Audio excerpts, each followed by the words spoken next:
Twisted Woodsman, do you think you're a badass?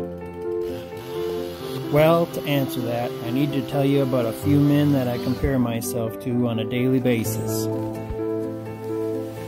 First, I'll tell you about Axel Hansen. He was a real badass. This is him and his crew.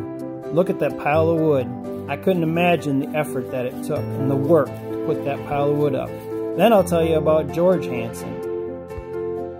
The story goes that one day George fell off his pulp truck, broke both of his wrists. Of course, there was no cell phones or ways to contact anybody, so he had to drive that pulp truck all the way back home. When he got home, his wife made him take a bath before she would let him go to the doctor. Now, I've hurt myself many times. Ouch, like that. That hurt my shin. But I've never driven a pulp truck with 2 broken wrists. This is Frank Pachard. He lived in a time where anti-French Canadian sentiment forced him to change his last name so he could be a logger and work and live in the town of Tomahawk. Logging was hard on his family. He lost 2 grandsons and a great-grandson to logging accidents.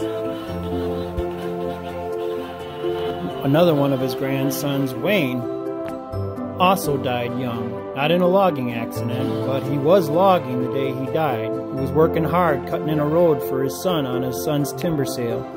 And after he went home and had dinner, he fell off a chair and never woke up. You might wonder why I compare myself to these men. You see, Axel Hansen was my mom's grandfather, and George was my grandfather. Frank Pachard changed his last name to Busher, and he was my dad, Wayne Busher's grandfather. These men seen some shit that I will never know. Now, I've seen some bad days in the woods for sure, like the day my harvester was on its side. My dad was there to help me get it back up on its wheels. It was only a few months later that I lost my dad at the age of 64. You see, it was my logging job that he was working on. He was working for me at the time. I miss him every day, and I have a lot to live up to if I ever want to walk in his work boots. So, do I consider myself a badass?